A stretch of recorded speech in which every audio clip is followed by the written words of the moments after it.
대통령이 7개 부처 장관을 교체하는 개각을 단행했습니다. 행정안전부 장관의 진영 의원을, 중소벤처기업부 장관의 박영선 의원을 내정했습니다. 미 국무부가 개성공단과 금강산 관광 제재 면제를 검토하지 않는다고 밝혔지만 청와대는 유엔 제재 내에서 미국과 협의할 것이라며 재개 추진 의사를 내비쳤습니다. 사법행정권 남용 혐의로 기소된 성창호 판사 등 현직 법관 6명이 재판 업무에서 배제됐습니다. 해당 판사는 관행에 따라 내부 보고했을 뿐이라며 반박했습니다. 박형철 청와대 반부패 비서관이 비위 사실을 무마해준 당사자로 지목받고 있는 인물이 검찰 조사를 받은 것으로 드러났습니다. 김태우 전 수사관은 오늘 검찰에 출석해 조사를 받았습니다. 경찰이 클럽 버닝썬의 1년간 회계 장부를 확보해 분석하던 중 탈세 정황도 포착했습니다.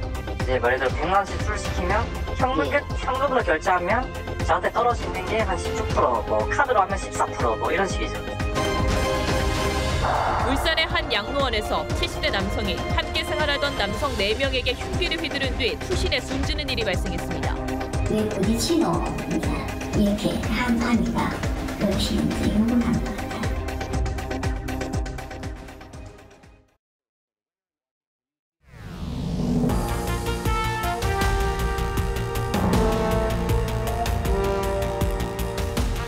여러분 안녕하십니까? 뉴스나인의 신동욱입니다. 문재인 대통령이 오늘 7개 부처 장관을 교체함으로써 집권 2기 내각 구성을 마쳤습니다. 정치인으로는 비문계로 분류되는 사선의 박영선, 진영 의원이 내각에 합류했고 당초 입각이 거론되던 우상호 의원은 막판에 빠졌습니다. 그리고 문화체육관광부 장관에는 박양우 중앙대 교수, 국토교통부 장관 후보자에는 최정호 전 전라북도 정무부지사가 내정됐습니다. 청와대는 성과를 내기 위한 실용적인 개각이라고 설명했습니다만 정치권에서는 내년 총선을 준비하기 위한 개각이라는 평가가 많이 나왔습니다. 먼저 신정훈 기자가 보도합니다. 중소벤처기업부 장관과 행정안전부 장관에 더불어민주당 사선인 박영선, 진영 의원이 각각 내정됐습니다. 겸허한 마음으로 모든 일에 어려운 난국을 헤쳐나갈 수 있도록 임하도록 하겠습니다. 통일부 장관에는 김현철 통일연구원장, 문화체육관광부와 국토교통부 장관에는 관료 출신이, 과학기술정통부와 해양수산부 장관에는 각각 교수 출신이 낙점됐습니다. 관료와 전문가 그룹을 앞세워 집권 3년차 성과를 내겠다는 구상이지만 이전 내각보단 중량감이 떨어진다는 평가가 나옵니다. 진영 내정자는 원조 친박 인사로 박근혜 정부 초대 복지부 장관도 지내 보수 진보 정권에서 모두 입각하는 기록을 남겼습니다. 문재인 정부의 핵심 과제인 자치분권과 지역 균형 발전을 위해서 최선의 노력을 다하겠습니다. 문체부 장관 물망에 올랐던 우상호 의원은 당의 요청으로 제외됐습니다. 교체 대상인 김부겸, 도정환, 김현미, 김영춘, 유영민, 홍종학 장관 등 6명은 내년 총선 출마가 예상되며 정치인이 아닌 조명균 통일장관의 출마 가능성도 거론됩니다. 오늘 후임이 발표된 류영진 식약처장 역시 총선에 출마할 것으로 알려졌습니다. TV조선 신정훈입니다. 미북 정상회담 결렬 이후 남북 경협을 둘러싸고 한미 간의 파열음이 점차 커지는 분위기입니다. 미 국무부 고위 당국자가 북한 개성공단과 금강산 관광에 대한 제재 면제는 검토하지 않고 있다고 말했습니다. 사실상 사업 재개에 반대한다는 뜻이기도 합니다. 그런데 청와대는 제재의 틀 안에서 해결책을 찾겠다고 했습니다. 두 나라의 생각차가 분명하죠. 유혜림 기자가 보도합니다. 미 국무부 고위 관계자가 남북 경협사업 재개를 위한 제재 면제에 부정적인 뜻을 밝혔습니다. 미 관계자는 개성공단과 금강산 관광에 대한 제재 면제를 검토하는지를 묻는 기자들 질문에 아니다라고 답했습니다. 앞서 문재인 대통령은 미국과 사업 재개 방안을 논의하겠다고 말했습니다. 금강산 관광과 개성공단의 재개 방안도 미국과 협의하겠습니다. 국무부 관계자는 제재 집행에 모든 노력을 계속 쏟아부을 것이라며 각국의 긴밀한 공조를 강조했습니다. 강도 높은 제재로 북한을 협상장에 나오게 하는 기존 전략을 유지하겠다는 뜻으로 풀이됩니다. We remain ready to engage North Korea in a constructive negotiation. 청와대는 개성공단과 금강산 관광 재개를 추진하겠다고 거듭 밝혔습니다.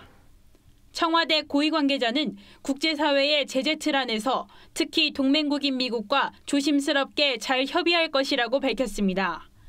또 북미 정상이 문 대통령을 신뢰한다는 중요한 자산이 있다며 미국의 메시지를 북한에 잘 전달하겠다고 설명했습니다.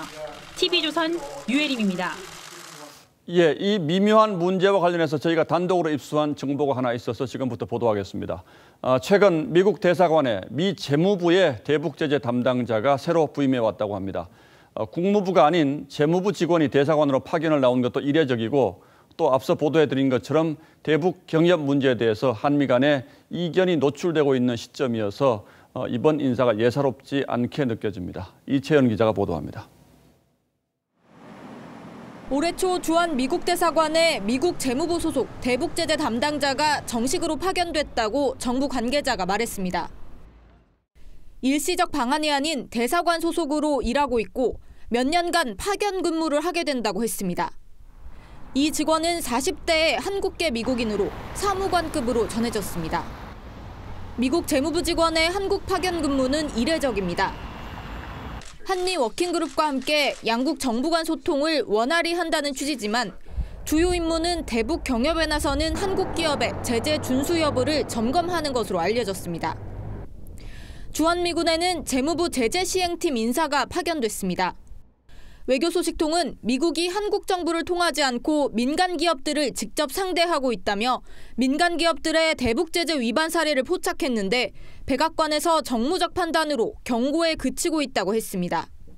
미국 재무부는 지난해 9월에도 한국 정부를 거치지 않고 7개 시중은행에 연락해 대북 제재를 지키라고 경고했습니다. TV조선 이채연입니다. 우리 국민 10명 가운데 6명은 북한이 절대로 핵을 포기하지 않을 것으로 본다는 여론조사 결과가 나왔습니다. 한 달 전 조사 때보다 북한을 믿기 어렵다는 반응이 늘었습니다. 자세한 내용을 김보건 기자가 전하겠습니다. 한국갤럽이 만 19세 이상 우리 국민 1,003명에게 북한이 핵을 포기할 것으로 보는지 물었습니다. 응답자의 64%가 북한은 절대 포기하지 않을 것이라고 답했고 결국 포기할 것이라는 답은 28%에 그쳤습니다. 의견 유보는 8%였습니다. 한 달 전 2월 중순 조사에서 한반도 비핵화 등 북한이 합의 내용을 앞으로 잘 지킬 것으로 보느냐는 질문에 잘 지킬 것 46%, 그렇지 않을 것 44%로 답이 비등했던 것을 고려하면 2차 미북 정상회담 결렬의 파장이 큰 셈입니다. 다만 남북관계가 얼어붙어 있던 지난해 1월 첫 주 조사와 비교하면 북한이 핵을 절대 포기하지 않을 것이라는 전망은 90%에서 64%로 26%포인트 줄었습니다. 문재인 대통령 국정 지지도는 지난주보다 3%포인트 하락한 46%를 기록했습니다. 부정평가는 3%포인트 오른 45%였습니다. 미세먼지의 영향이 있었던 것으로 보입니다. TV조선 김보건입니다. 미북 정상회담 결렬 소식에 침묵하던 북한이 오늘 노동신문을 통해서 온 세계가 회담 결렬의 책임이 미국에 있다고 주장하고 있다며 북한 주민들에게 회담 결렬 사실을 공개했습니다. 북한은 이에 앞서 키 리졸브 연습을 축소한 새 한미 연합훈련에 대해서도 남북선언의 난폭한 위반이라고 비난에 나섰습니다. 뺨은 미국에게 맞고 우리에게 화풀이 하는 건 아닌지 오늘의 포커스를 맞춰보겠습니다. 50년 역사의 키 리졸브 연습. 올해부터 이름이 바뀌고 기간도 절반으로 축소됐죠. 사실상 폐지된 셈이지만 북한은 한반도 평화에 역행하는 새로운 합동 군사 연습을 개시했다며 미북, 남북 선언들에 대한 난폭한 위반이라는 비난 성명을 내놨습니다. 키 리졸브 훈련을 없앤 것이 비핵화를 위한 외교적 노력이라고 밝혔던 정부 입장이 나흘 만에 머쓱해진 것입니다. 북쪽이 하는 건 저기 조금 요 노란 너머에 지금. 남북은 지난해 9.19 군사 합의에 따라 올해 4월부터 비무장지대 내 전사자 유해를 공동 발굴하기로 했습니다. 4월부터 유해 발굴 작업에 들어가면 훨씬 많은 유해를 발굴하여 각각 유해 발굴단을 구성해 서로 통보하기로 한 약속을 우리 정부는 지켰지만 북한은 여지껏 답도 없습니다. 북한의 일방적 태도, 어제 오늘 얘기가 아니죠. 평창올림픽을 앞둔 지난해 1월, 북한은 현송월 예술단장 등 사전점검단 7명을 당장 다음 날 보내겠다고 통보했습니다. 정부는 부랴부랴 경호 차량과 KTX까지 준비했지만 밤 10시 북한이 돌연 안 오겠다고 취소했습니다. 우리 측은 북측예술단 파견을 위한 사전점검단의 방문과 활동에 대한 준비가 다 되어 있는 만큼 간절한 뜻이 전달돼서인지 북한은 다음 날 다시 오겠다고 번복했습니다. 금강산 합동공연 엿새 전에도 행사 취소를 우리 측에 일방 통보했습니다. 지난해 5월에는 남북 고위급 회담을 당일 새벽에 취소해버리기도 했습니다. 고의적인 군사적 도발이다. 당시 북한은 10년째 실시해온 한미 정례 훈련인 맥스 썬더를 갑자기 빌미로 삼았습니다. 엄중한 사태로 인해서 회담이 무기한 연기됐었는데 엄중한 사태가 어디서 조성된 걸 보니 알면서도 나한테. 하지만 청와대는 좋은 결과를 얻기 위한 진통이라며 북한 입장을 이해한다는 반응이었습니다. 북한이 지금 갑질을 하고 있는데 이런 여건에서 우리 정부가 북한의 저자세로 다가간다면 북한의 역이용될 수밖에 없기 때문에 미국의 우려에도 정부는 금강산 관광과 개성공단 재개 추진 등 북한을 향해 계속해서 손을 내밀고 있죠. 남북 협력 사업들을 속도감 있게 추진해 주기 바랍니다. 미국과 회담이 결렬되자 트럼프 발길을 돌리려고 동분서주했다는 북한. 미국에 뺨 맞고 우리 정부에 화풀이 하는 건 아닌지. 정부는 이런 북한을 언제까지 짝사랑할 것인지. 뉴스나인 포커스였습니다. 대법원이 사법행정권 남용 혐의로 재판에 넘겨진 현직 판사 6명을 재판 업무에서 배제하고 사법연수원으로 발령을 했습니다. 여기에는 김경수 경남지사를 구속시킨 성창호 부장판사가 포함되어 있는데 공교롭게도 같은 날 김경수 경남지사가 보석을 신청했습니다. 구속 37일 만입니다. 조정린 기자가 보도합니다. 사법행정권 남용 혐의로 재판에 넘겨진 현직 법관은 모두 8명. 대법원은 이미 정직 처분이 내려진 이민걸 전 법원행정처 기획조정실장과 방창현 전 전주지방법원 부장판사를 뺀 6명에 대해 재판 배제 조치를 내렸습니다. 검찰이 기소한 지 불과 4일 만입니다.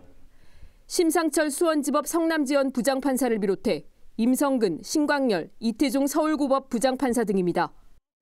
영장 전담판사 시절 정은호 게이트 수사기밀을 유출한 혐의로 기소된 성창우 서울 동부지법 부장판사도 앞으로 소속 법원에서 재판 대신 연구 업무를 수행하게 됩니다.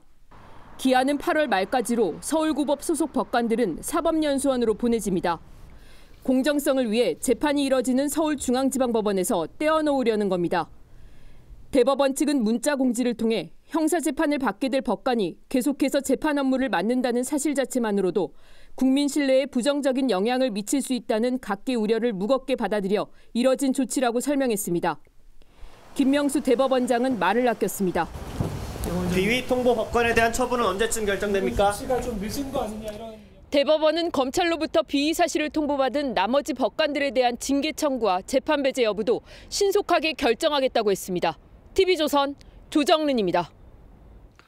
법원 노조는 이번에 비위 사실이 통보된 나머지 법관들도 모두 업무 배제 조치를 취하라고 요구했습니다. 하지만 일부 판사들은 관행대로 했을 뿐이라며 이번 조치에 반발할 움직임을 보이고 있어서 이번 사태를 둘러싼 법원의 내홍이 깊어지고 있습니다. 보도에 한송원 기자입니다. 법원 내부에선 불구속 기소된 법관들의 재판 배제는 불가피한 선택으로 받아들이는 분위기입니다. 하지만 검찰이 적용한 혐의에 대해선 다퉈볼 부분이 많다는 의견도 상당합니다. 실제로 서울중앙지법 형사수석 부장판사 시절 검찰 수사 상황을 보고받은 혐의로 재판에 넘겨진 신광열 서울고법 부장판사는 공소 사실을 전면 부인했습니다. 세 문장으로 된 짤막한 입장문을 통해 관련 규정이나 사법행정 업무 처리 관행에 따라 내부적으로 보고한 것이라며 치열한 법정 다툼을 예고했습니다. 동부지법 발령 2주 만에 재판 업무에서 배제된 성창호 부장판사도 주변에 검찰의 기소에 이어 재판도 못하게 될 줄 상상하지 못했다며 불편한 심기를 드러낸 것으로 전해집니다. 법원 노조는 비위통보 법관 66명 전원을 즉각 재판에서 배제할 것을 요구하고 나섰습니다. 김경수 경남지사의 항소심을 맡은 서울고법 차문호 부장판사도 비위법관 명단에 포함돼 재판 일정의 차질도 우려됩니다. 김 지사는 오늘 보석 신청을 제출했습니다. 차 부장판사는 상고법원 도입에 반대한 사촌동생인 차성환 판사 설득에 나선 혐의를 받고 있습니다. 법원 내부에선 단순 비위 통보자의 경우 검찰 참고 자료만으로 판단해서는 안 된다는 신중론과 전원 배제 주장이 부딪혀 다시 내홍 속으로 빠져들고 있습니다. TV조선 한송원입니다. 김태우 전 수사관이 폭로한 청와대 특감반 사건을 수사하고 있는 검찰의 칼끝이 청와대 민정수석실을 겨냥하고 있습니다. 박형철 청와대 반부패 비서관이 친분이 있는 검찰 간부에게 비위 첩보를 누설했다는 의혹과 관련해서 그 누설 대상자가 검찰에 소환됐습니다. 백연상 기자의 단독 보도입니다. 서울 동부지검이 검찰 간부 출신 A 변호사를 어제 오후 소환했습니다. A 변호사는 지난해 청와대 특별감찰반에서 김태우 전 수사관이 작성한 비위 보고서에 등장합니다. 검찰 간부였던 A 변호사가 한 건설업자로부터 금품을 받은 것으로 의심된다는 내용입니다. 그런데 김 전 수사관은 당시 보고서를 올리자 이인걸 특감반장이 박형철 비서관이 비위 의혹 당사자와 직접 통화를 했는데 사실과 다르고 해당 건설업자를 알지 못한다고 했다며 신경 쓰지 말라고 했다고 폭로했습니다. A 변호사는 박 비서관과 고등학교 동문회 사법연수원 동기입니다. 이에 대해 A 변호사는 박 비서관이 전화를 해 건설업자한테 문제가 있다고 첩보로 올라왔는데 그를 아느냐고 묻자 일면식도 없다고 답한 뒤 끊었다고 밝혔습니다. 김 전 수사관은 박 비서관이 비위 의혹 대상자에게 내용을 알려주고 감찰을 멈추겠다면 기밀 누설죄와 직권남용 등에 해당한다며 고발했습니다. 박 비서관과 조국 민정수석 등을 직권남용과 직무유기 혐의로 추가 고발한 김태우 전 수사관은 오늘 고발인 자격으로 검찰에 다시 출석했습니다. 서 있으면 서서 싸울 것이고 넘어지면 바닥을 구르면서 싸울 수 있습니다. 박 비서관이 고발된 혐의 관련자까지 검찰에 소환되면서 청와대 민정수석실에 대한 조사가 본격화됐다는 전망이 나오고 있습니다. TV조선 백연상입니다. 최근 발생한 최악의 미세먼지의 상당수가 중국에서 넘어왔다는 사실을 중국 외교부가 공개적으로 부정했고 또 이전에도 이미 여러 차례 중국의 책임을 회피해왔습니다. 그런데 이런 부정을 반박할 수 있는 미세먼지 유입 경로, 즉 바로 이런 경로들을 국내 연구진이 확인했습니다. 이채림 기자가 자세하게 설명해드리겠습니다. 도심 고층 빌딩은 물론 한라산까지 미세먼지가 집어삼킨 지난 5일. 국립환경과학원의 시뮬레이션을 보면 중국 쪽에서 바람을 타고 미세먼지가 우리나라로 들어오는 게 확연합니다. 과학원은 2015년부터 17년까지 오염물질을 역추적한 결과 중국발 미세먼지가 니은자와 시오자 형태의 경로로 국내에 유입되는 것을 확인했습니다. 니은자형은 대륙 고기압이 남쪽으로 세력을 확장한 뒤 일부가 동진하면서 오염물질이 국내로 유입되는 경우입니다. 시오자형은 베이징 등 오염물질이 발해만까지 올라갔다가 북서풍을 타고 유입되는 경로입니다. 과학원은 또 최근 발생한 최악의 미세먼지 원인을 규명하기 위해 내일부터 서해상에서 한 달간 항공 관측을 할 예정입니다. 서해상으로 유입되는 미세먼지 이동 경로 추적이 가능하고요. 이 추적을 통해 미세먼지 유입량 산정도 기대할 수 있겠습니다. 최악의 미세먼지는 물러갔지만 오늘도 대구와 충북 등 일부 중부 내륙 지역은 초미세먼지 농도가 세제곱미터당 100마이크로그램을 넘었습니다. 오늘 서울의 하늘은 비교적 파랬지만 일부 지역의 초미세먼지 농도는 세제곱미터당 51마이크로그램까지 올라 나쁨 수준을 나타냈습니다. 주말인 내일은 전국의 공기질이 비교적 깨끗할 것으로 예보됐고 모레는 전국에 비도 내립니다. 다음 주 미세먼지도 편서풍이 없어 대체로 양호할 것으로 보입니다. TV조선 이채림입니다. 오늘 더불어민주당 당사 앞에서 개인택시 연합회가 집회를 가졌습니다. 보시는 것처럼 참석자들은 머리에 빨간 띠를 두르고 손에는 졸속 합의문 철회하라는 문구가 적힌 피켓을 들었습니다. 택시 카풀 사회적 대타협 기구가 어제 출퇴근 2시간 동안 자가용 카풀을 허용하기로 합의한 것을 수용할 수 없다는 것입니다. 뿐만 아니라 초고령 운전자의 개인 택시를 줄이기로 한 데 대해서도 논란이 일고 있습니다. 자, 강동원 기자. 예. 감차라고 하면 뭐 말 그대로 차를 줄이겠다는 거죠. 예. 그런데 어떻게 줄입니까? 그러니까 좀 설명을 드리자면요. 요즘은 정부가 개인 택시 면허를 주지 않고 있습니다. 예. 바로 이 개인 택시 수가 너무 많기 때문인데요. 그렇죠. 자, 그래서 개인 택시를 하려면 이 보통 약 8천만 원에서 1억 원 안팎의 돈을 주고 이 기존에 개인 택시 하던 분에게 면허를 양도받아야 합니다. 자, 그래서 정부가 개인 택시 수를 줄이려고 2013년부터 이 감차 정책을 실시하고 있습니다. 이 택시 면허를 반납하면 택시 면허 가격에 상응하는 보상금을 주는 방식입니다.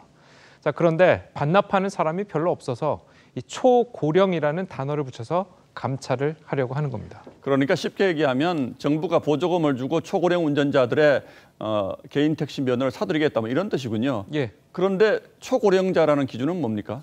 국토부 관계자 얘기를 좀 들어보면요.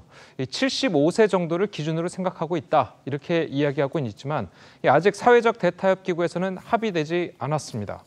보통 학술적으로는 80세 이상을 후기 노인, 자, 이렇게 표현을 써서 구분하고는 있지만 법령으로는 65세 이상을 노인으로 볼 뿐 이 초고령이라는 건 없습니다. 자, 다만 가까운 일본 택시의 경우에 이 75세 이상 노인에게는 이 개인 택시 양도를 금지하고 있는 것 정도는 알려져 있습니다. 그런데 요즘 택시 타보면 뭐 연세 드신 분들이 상당히 많이 운전을 하고 계시는데 이분들이 반발하지 않겠습니까? 맞습니다. 그래서 좀 조사를 해봤더니요. 이 지난해 기준으로 개인 택시 운전기사 3명 중 1명이 65세가 넘었습니다. 자, 이 중에서도 70대가 22,667명, 그리고 80대는 549명, 그리고 90살이 넘는 분도 2명이나 있는 것으로 조사됐습니다. 자, 이렇다 보니까 택시업계에서는 초고령 개인 택시 감차 방안을 받아들일 수 없다는 입장이고요. 직접 들어보시죠. 예. 개인의 건강 상태에 따라서 80세, 85세, 90세까지 할 수 있는 거죠. 그런데 지금 65세부터 건강검진을 제출해라. 택시 자격유지 검사를 65세부터 하겠다. 이거는 현장하고 너무 안 맞는 것 같고. 예, 물론 택시 카풀 태스크포스 위원장인 이 민주당 전현희 의원은 이 초고령 택시 운전자들을 무조건 규제하겠다는 게 아니라 이 합리적인 감차를 통해서 전면적인 개혁을 하겠다는 취지라고 이야기했습니다. 그리고 앞으로 감차 대상과 내용에 있어서는 실무 기구를 꾸려서 논의에 나설 것이라고 이야기했습니다. 예, 뿐만 아니라 공유 차량 업체들의 반발도 적지 않죠. 예. 앞으로 넘어야 할 산이 많군요. 예, 강동원 기자 잘 들었습니다.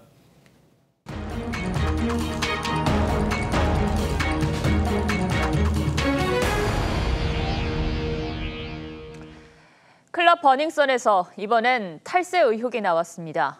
카드 대신 현금 결제를 유도해 매출액을 축소하려 했다는 건데 경찰이 1년치 회계장부를 확보해서 분석하고 있습니다. 최민식 기자가 보도합니다.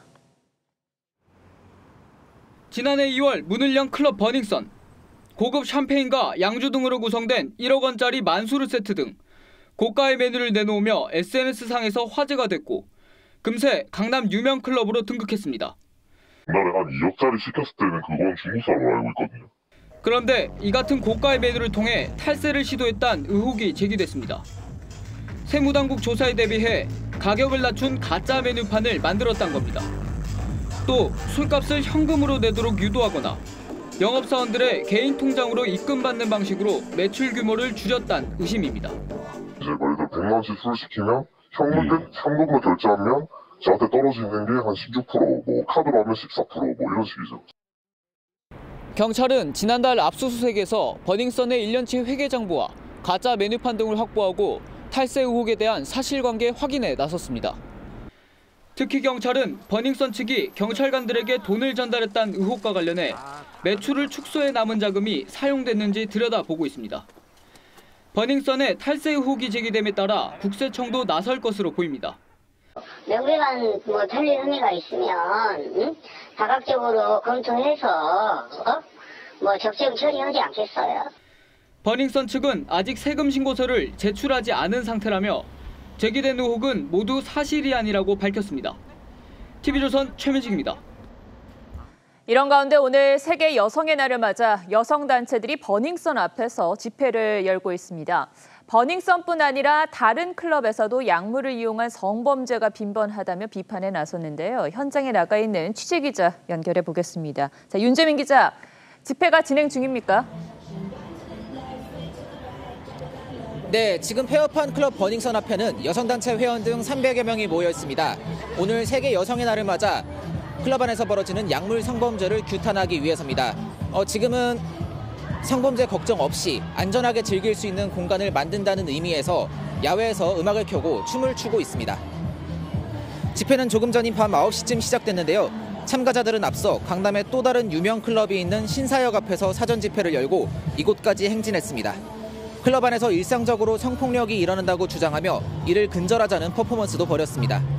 이들은 자체적으로 클럽 이용 손님 110명을 상대로 설문한 결과 33%가 물뽕이나 졸피뎀 등 약물을 직간접적으로 경험한 것으로 드러났다며 클럽 내 약물 성범죄를 규탄했습니다. 클럽 버닝썬은 경찰 수사가 진행되며 폐업해 지금은 간판조차 남아있지 않습니다. 하지만 주최 측은 버닝썬이 약물 성범죄의 상징이라며 이곳에서 집회를 열기로 했습니다. 집회 참가자들은 전국 대형 클럽들의 약물 성범죄 실태 조사를 촉구했습니다. 지금까지 서울 역삼동에서 TV조선 윤재민입니다. 네, 울산의 한 양로원에서 70대 노인이 함께 생활하던 노인들에게 흉기를 휘두른 뒤 스스로 목숨을 끊었습니다. 잠자던 노인 4명은 중경상을 입었습니다. 양로원에서 무슨 일이 벌어진 건지 정민진 기자가 취재했습니다. 울산의 한 양로원입니다. 몸이 불편한 기초수급 노인들이 지내는 곳입니다. 오늘 새벽 0시 10분쯤 이 양로원 2층에서 78살 오모 씨가 자신의 방과 옆방에서 자던 노인 4명에게 흉기를 휘둘렀습니다. 누구 자는데 가슴이 답답한 게라요. 그러니까 누구 굴떡 보이니까. 70살 한모 씨가 크게 다쳤고 3명이 경상을 입었습니다. 당시 야간 당직자가 1명 있었지만 흉기 난동을 막지는 못했습니다. 오 씨는 흉기를 휘둔 뒤 2층 창문에서 뛰어내렸습니다. 병원으로 옮겼지만 오 씨는 결국 숨졌습니다. 오 씨는 어제 아침 식당에서 동료 노인과 다툼을 벌인 것으로 알려졌습니다. 회식하는 도중에 약간 부딪힘이 있었나 봐요. 왜 부딪히노? 이렇게 하니까 그것이 이제 욕을 한 것 같아요. 경찰은 오 씨가 평소 갈등을 빚다 홧김에 흉기를 휘두른 것으로 보고 있습니다. 각시가 있었던 내용도 있고 그 전부터 그런 다툼이 있었던 사람들한테 그렇게 한 것 같아요. 경찰 조사 결과 숨진 오 씨는 치매 전조 증상이 있었지만 우울증을 겪지는 않았습니다. TV조선 정민진입니다. 신종 마약을 투약한 외국인들이 한 시민의 신고로 경찰에 적발됐습니다. 그런데 수사 과정에서 경찰이 피의자를 이 신고자가 일하는 곳에 데리고 왔습니다. 용기를 내서 신고했던 이 시민은 이제 보복을 두려워하고 있습니다. 김승동 기자입니다. 경기도 안산의 한 차량 정비소입니다. 차를 고치러 왔던 외국인 2명이 차 안에서 무언가를 입에 물고 있습니다. 잠시 뒤 2사람은 정신을 잃은 듯 고개를 떨굽니다. 이를 본 50살 김모 씨는 위협을 무릅쓰고 자동차 열쇠를 빼앗은 뒤 경찰에 신고했습니다. 정신이 없고 완전히 만취되고 쓰러진 것처럼 돼 있는데 근데 순간적으로 술 냄새가 하나도 안 났어요. 그래서 순간적으로 마약이다. 경찰 조사 결과 신종 마약인 스파이스였습니다. 경찰은 불법 체류자 1명을 강제 추방 조치하고 1명은 풀어줬습니다. 소변 검사에서 마약 성분이 나오지 않았기 때문입니다. 우리가 갖고 있는 시약 검사에서 반응이 안 나왔기 때문에 꼭 내보냈고 모발을 채취해서 까지 보냈는데 그런데 판매책 수사를 하던 경찰은 이틀 뒤 풀어준 외국인을 데리고 차량 정비소에 나타났습니다. 김 씨가 놀라 경찰에 항의했지만 돌아온 답은 더 황당했습니다. 형사가분이 하신 말씀이 나는 그럼 내 신변을 어떻게 하냐 이러니까 형사가 하신 말씀이 아, 보복하지 말았고 내가 충분하게 이야기했다. 내가 그 소리 듣고 너무 화가 난 거예요. 경찰은 피의자 집이 인근이다 보니 벌어진 일이라고 해명했습니다. 지난달부터 마약 범죄 집중 단속에 나선 경찰. 하지만 신고자 보호는 허술합니다. TV조선 김승도입니다.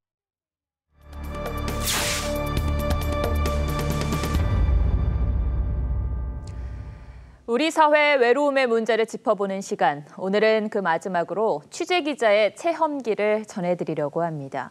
스마트폰과 인터넷 없이 하루 동안 혼자 지내는 건데요. 자, 먼저 영상을 보시고 체험과 취재를 한 차순우 기자에게 더 자세한 이야기를 들어보도록 하겠습니다. 고립생활 체험 전 아침. 외로움 등 스트레스를 받을 때 분비되는 코티졸을 쟀더니 13으로 정상 범위 6에서 18 사이입니다.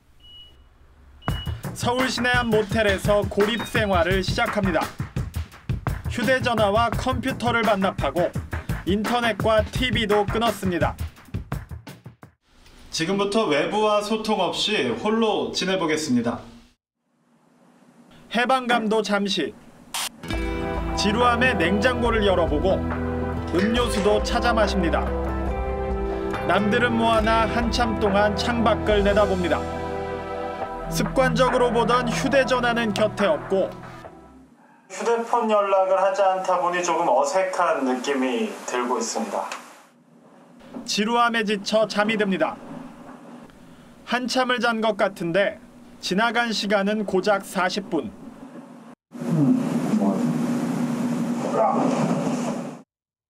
또다시 창밖 세상을 구경하고 이내 침대로 올라갑니다. 대부분의 시간을 잠을 자면서 보낼 수밖에 없습니다. 잠에서 깨 멍하니 지내길 몇 시간. 하지만 아직 밤은 길고 다시 잠을 청해야 합니다. 드디어 밝은 아침. 한 것도 없는데 몸은 피곤하고 기력이 없습니다. 다시 코티졸을 측정했더니 13이던 수치가 고립 하루 만에 17.8로 30% 이상 올라 치료를 요하는 18에 근접했습니다. 인간이 혼자 있게 되거나 어떤 환경 내에서 스트레스를 많이 받을 때 스테로이드 호르몬이 좀 많이 분비가 증가돼. 좀 생각보다 이 심심한 게 상당히 힘들었고 평소에 이렇게 많은 관계를 맺으면서 살았다는 거를 좀 더 와닿게 하는 그런 경험이었습니다. TV조선 차순우입니다. 네, 그럼 차순우 기자와 이야기 한번 나눠보겠습니다. 자, 차 기자, 많이 힘들었습니까? 예, 상당히 답답했습니다. 예. 무엇보다 힘들었던 점은 그 얘기할 사람이 없었다는 건데요. 일을 할 때나 쉴 때나 연락할 사람이 없다고 느낀 적은 많이 없었는데 막상 고립돼서 그리고 그것을 연락을 할 수 없게 되다 보니까 가슴이 답답하게까지 느껴지면서 불안감에 더해서 스트레스도 엄청나게 느꼈습니다. 근데 이 스트레스를 주는 외로움, 사실 생소한 주제이기도 한데 왜 취재를 시작하게 됐습니까? 이 취재 시작은 영국에서 그 외로움 담당을 하는 장관을 임명했다는 외신 기사를 접한 것에서 비롯됐습니다. 예. 영국은 왜 정부가 나서서 이러한 외로움이라는 개인 감정을 관리하려는 걸까라는 의문에서 시작한 건데요. 저희가 취재를 직접 해보니 미국이나 그리고 호주 등 선진국에서도 외로움은 하나의 질병이나 전염병처럼 간주가 되고 더 나아가서 사회 생산성까지 떨어뜨린다고 보고 여러 가지 대응책이 마련된다는 걸 알게 됐습니다. 네. 반면 우리나라에서는 이러한 외로움에 대한 문제의식 자체가 거의 없는 상태이기 때문에 경각심을 전달해야 된다는 차원에서 이 취재를 시작하게 됐습니다. 자, 그 취재 과정에서 시민들을 만나서 한 200여 명에게 설문조사도 했더라고요. 외로움을 느끼느냐. 실제로 만나보니까 어떻습니까? 이번 그 조사를 하면서 느꼈던 점은 생각보다 많은 사람들이 외로움을 느끼고 있었다는 것이었습니다. 예. 설문에 참여한 많은 분들이 자신이 이렇게 외로움을 느끼는지 몰랐다는 반응을 보였고 조사 결과 10명 중에 4명꼴로 심각한 외로움을 호소했습니다. 반면 이 조사에 응한 사람들이 외로움을 느낀다고 밝히는 것을 꺼려하거나 혹은 부정적으로 인식한다는 것도 이 취재 과정에서 느낄 수 있었는데요. 이 때문에 실제 우리 사회에는 외로움이 더 많이 퍼져 있고 그에 따른 문제도 더 심각할 것으로 추정됩니다. 그래서 외국에서는 정부가 외로움을 관리를 이제 시작을 했다는 건데 사실 인간의 감정을 이렇게 관리한다는 게 괜찮을까요? 네, 취재 과정에서도 그러한 어떤 지적을 많이 받았었는데요. 예. 실제 그 외로움 관리에 대한 이해를 돕기 위해 현재 그 추진 중인 부산시의 조례안을 좀 살펴보겠습니다. 부산시에서도 그런 게 있습니까? 예, 조례안에 따르면 외로움을 스스로의 선택이 아니거나 스스로 벗어날 수 없는 고립된 상태로 정의했습니다. 이처럼 이 외로움이라는 것을 스스로 극복하기 어려운 고립 상태이기 때문에 선진국에서는 의학적 치료를 비롯해서 고립 상황을 벗어나도록 해줄 사회적 지원이 필요하다는 인식이 늘어나고 있습니다. 자, 그럼 마지막으로 취재 중에 가장 인상 깊었던 또 기억에 남았던 어떤 취재원이 있습니까? 예, 좀 있습니다. 그래서 먼저 영상을 잠깐 보시겠습니다. 네. 예, 제가 만난 그 1인 가구원이 살고 있던 고시원의 모습입니다. 이곳 고시원에서는 좋은 편에 속하고 월세도 거의 40만 원에 달하는데요. 이분은 몇 년째 연락하며 지내는 사람이 없다며 저에게도 외로움을 많이 호소했습니다. 근데 제가 이 고립 체험을 했던 모텔방은 이 보여지는 고시원보다 훨씬 넓고 쾌적했고요. 머물렀던 시간 역시 단 하루뿐이었습니다. 하지만 지금도 많은 사람들이 이 심각하고 열악한 상황에서 1년이나 10년, 몇십 년 가까운 이런 긴 시간을 고립돼 있고요. 여기서 좀 더 추가적으로 드리고 싶은 말씀은 지금 현재 우리나라의 외로움에 대한 정책은 그 고독사라던가 자살과 같은 결과적인 부분에 많이 집중이 돼 있습니다. 하지만 그 자살이나 고독사라는 것 이면에는 사실은 오랜 기간 쌓여있던 고립감 그리고 외로움이 자리 잡고 있기 때문에 이 부분에서부터 정책적 지원이 좀 필요하다고 생각을 합니다. 외로움이 개인의 문제가 아니라 이제 사회의 문제이다. 이런 인식의 변화가 필요해 보이네요. 맞습니다. 네, 잘 들었습니다. 감사합니다. 네, 다음 뉴스입니다. 미국에서 차량 탈취 용의자와 대치하던 경찰이 총격을 가하는 영상이 공개됐습니다. 정지 명령을 무시하고 달리는 차량에 매달려서 총격을 가하는 긴박했던 상황이었는데 김지수 기자가 보도합니다. 주차장에 들어서는 검은색 차량 한 대를 경찰차가 뒤쫓습니다. 경찰이 내려 차량을 막아서지만 Get out of the car! Get out of the car, dude! 운전자는 아랑곳하지 않습니다. 결국 경찰은 움직이는 차량에 올라탄 채 총을 발사합니다.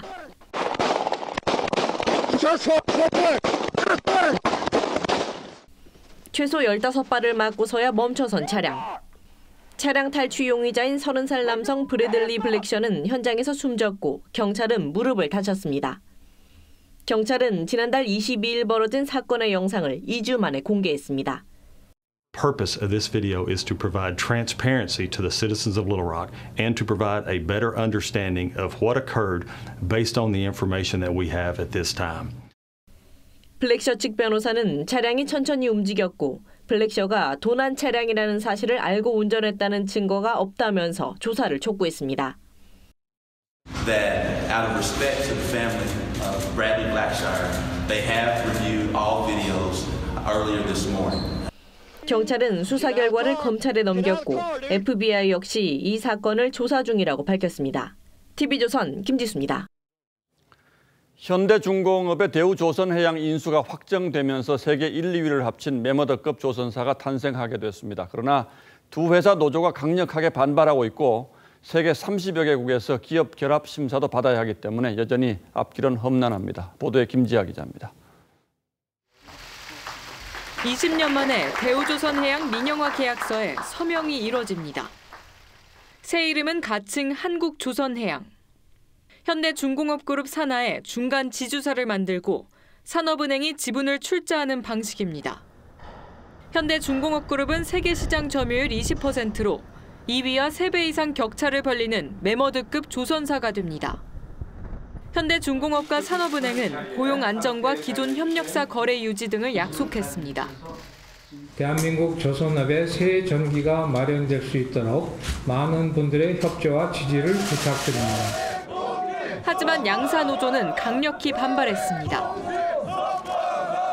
두 회사 노조원 600여 명은 산업은행 본관에 계란을 던지며 항의했고 계약식을 저지하겠다며 진입을 시도하다 경찰과 물리적 충돌을 빚었습니다. 밀실에서 도장 찍는다고 이 문제가 끝나지 않음을 똑똑히 보여줍시다. 노조 반발 외에도 완전한 합병을 위해 넘어야 할 산은 많습니다. 우리나라 공정위를 비롯해 미국, EU, 중국, 일본 등 30여 개국에서 기업 결합 심사를 통과해야 하고 선박 가격 상승을 걱정하는 선주들도 달래야 합니다. 이 때문에 완전한 합병 절차는 1년가량 걸릴 수 있다는 전망도 나옵니다. TV조선 김자입니다. 집값이 내리고 따라서 전세값도 크게 떨어지면서 계약 기간이 끝났는데도 전세금을 돌려받지 못하는 세입자들이 늘고 있습니다. 특히 지방의 경기 침체 지역에서는 집을 팔아도 전세금을 돌려받지 못하는 이른바 깡통주택이 크게 늘고 있어서 세입자들의 불안감이 이만저만이 아니라고 합니다. 이상준 기자가 그 현장을 취재했습니다. 청주의 한 아파트에 사는 권인순 할머니. 임대 기간이 끝난 지 1년이 지났지만 여전히 보증금을 돌려받지 못하고 있습니다. 4월 달에 나갈 건데 다른 사람이 왔다 그래서 2월 달에 나가는 걸로 계약을 다시 썼지. 그러고 났는데 나중에 알고 보니까 그게 사기꾼이라는 게요. 집주인은 3년 전 이 아파트를 매입해 담보대출을 받았습니다. 하지만 최근 집값이 크게 떨어지자 세입자들의 전세금을 들고 종적을 감췄습니다. 돈만 주면 해결이 되는 거지. 뭔 얘기할 필요가 뭐 있어 더 이상. 아유 그래 만나러 울어. 속상해서. 이 아파트처럼 전세금과 대출금을 합한 금액이 집값을 넘어서는 이른바 깡통주택이 늘어나고 있습니다. 창원과 거제 등 경남 일부 지역은 이미 절반 이상의 아파트가 위험 수위를 넘어섰고 전세값이 떨어지고 있는 수도권도 빨간불이 켜진 상태입니다. 특히 집주인이 전세와 대출로 수십 채를 사들인 경우 무더기로 경매에 넘어가는 아파트들이 많아 피해자들을 2번 울리고 있습니다. 그때는 진짜 전세금 다 날리면 어떡하지 이런 걱정이 돼가지고 이 사람 때문에 진짜 인생 다 멈춰지나 이런 생각도 들고. 정권마다 반복되는 부동산 미봉책과 투기꾼들의 도덕적 해이로 갈수록 커지고 있는 깡통주택의 공포. 잠시 후 밤 10시 방송되는 탐사보도 세븐에서는 전국으로 확산되는 깡통주택의 피해와 실태를 낱낱이 파헤칩니다. TV조선 이상준입니다. 네, 우리나라를 대표하는 태극기와 한글을 소재로 한 상품들이 세계 패션계에서 등장하고 있습니다. 한류 열풍이 패션계까지 확대됐다는 평가인데요. 이루라 기자가 보도합니다. 올 초 파리 패션위크에 등장한 모 명품 브랜드의 만국기 의상. 모델이 뒤를 도는 순간 태극기가 펄럭입니다. 가방에도 큼지막하게 자리 잡았습니다. 이 브랜드 수석 디자이너가 뉴욕 행사에서 입은 유명 후드티 가슴에도 우리나라 국기가 보입니다. 태극기 패션은 최근 3.1절 행사에서 김정숙 여사가 입은 원피스에서도 드러납니다. 한글도 해외 패션 업계가 주목하는 디자인. 최근 별세한 샤넬의 수석 디자이너 칼 라거펠트가 특별 제작한 한글 재킷부터 국내 특정 상표나 표현이 그대로 디자인화되는 경우가 비일비재합니다. 한 나라의 상징물이 패션이 되는 건 서양의 오랜 전통인데 특히 일본으로 대표되는 동양에 대한 경외감이 최근 한류 열풍을 타고 우리나라로 넘어왔다는 겁니다.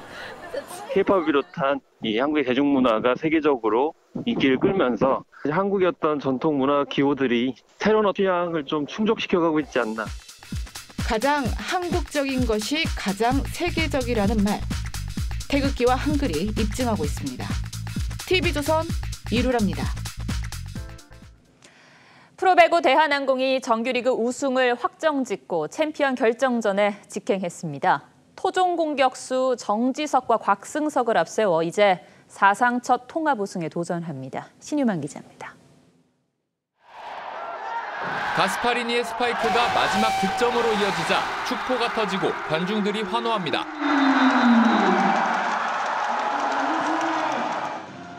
대한항공이 시즌 최종전 결과에 관계없이 정규리그 우승을 확정지었습니다. 우승을 지금 했지만 쉬운 건 아니었어요. 그런데 선수들이 잘 버텨줘서 우승한 것 같습니다. 가스파리니가 외국인 공격수 중 가장 저조한 득점으로 부진했지만 대한항공에는 국가대표 토종 양날개 정지석과 곽승석이 있었습니다. 정지석은 공격 성공률 2위와 득점 9위로 펄펄 날았고 수비에서도 리시브 2위에 이름을 올렸습니다. 곽승석도 리시브 3위에 오르는 등 팀에서 굳은 일을 도맡았습니다. 대한항공은 후반 들어 3위까지 떨어졌지만 국내 최고 세터 한 선수의 노련한 경기 운영과 정지석, 곽승석의 쌍포로 위기를 넘길 수 있었습니다. 도움이 되겠다는 생각을 많이 하고 들어가는 것 같아요. 최대한 뭐 선수들을 위해서 좀 열심히 뛰자. 대한항공의 최종 목적지는 창단 이후 첫 통합 우승입니다. 과거 2차례 정규리그 우승을 차지했지만 챔프전에서 삼성과 현대에 밀려 뜻을 이루지 못했습니다. 대한항공은 현대캐피탈, 우리카드의 승자와 오는 22일부터 챔프전 우승을 놓고 맞붙습니다. TV조선 신유만입니다.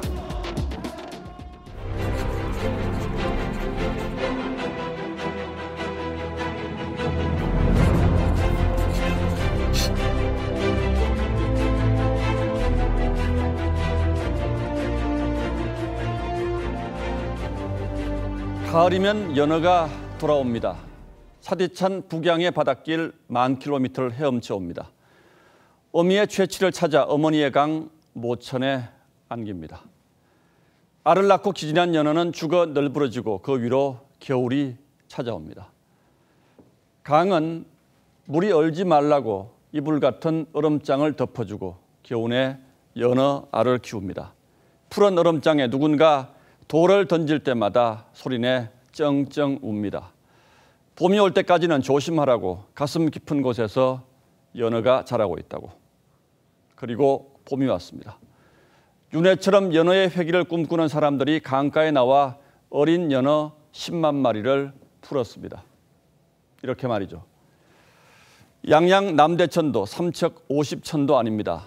매화 흐드러진 섬진강입니다. 오늘 섬진 나루터에는 강 양쪽 전남 광양과 구례 그리고 경남 하동의 주민 어린이들이 동서화합의 마음을 담아 연어를 전송했습니다. 그런데 섬진강에 웬 연어냐고 하실 분이 많을 듯합니다. 1990년대 어느 늦가을 하구에서 40km를 거슬러 온 다리에서 낚시꾼이 귀한 손님을 낚아올렸습니다.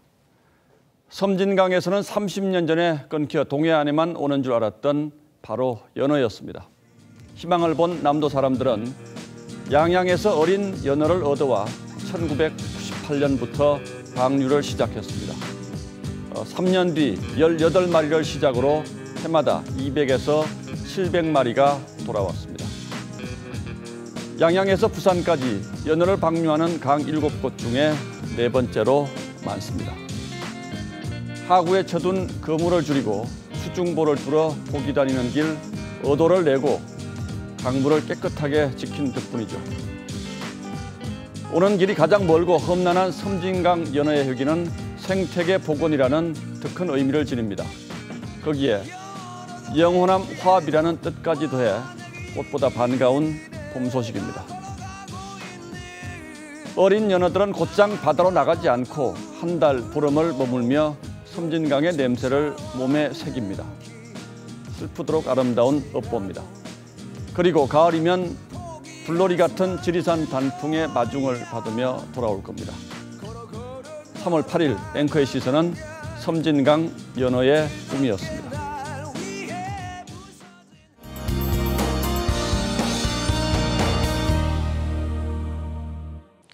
네, 겨울과 봄 사이의 길목에 제주에는 유채꽃이 활짝 피었습니다.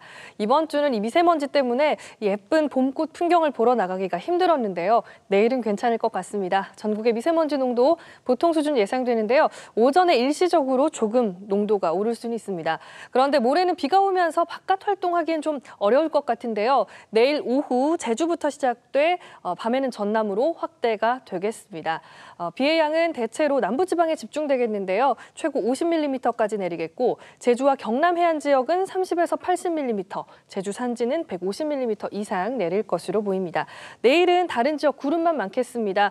봄나들이 계획하셔도 좋을 것 같습니다. 다만 아침에 짙은 안개 유의하시고요. 또 큰 일교차를 주의하셔야겠습니다. 아침엔 아직 춥습니다. 대전이 영하 1도, 서울, 전주, 영상 1도로 시작을 하겠고요. 낮 최고 기온은 서울 13도, 대구, 광주 17도로 낮에는 포근하겠습니다. 영동과 영남 지역은 월요일까지도 비가 이어지겠고요. 이후에는 목요일에 전국적으로 비가 또 한 차례 지나겠습니다. 날씨였습니다.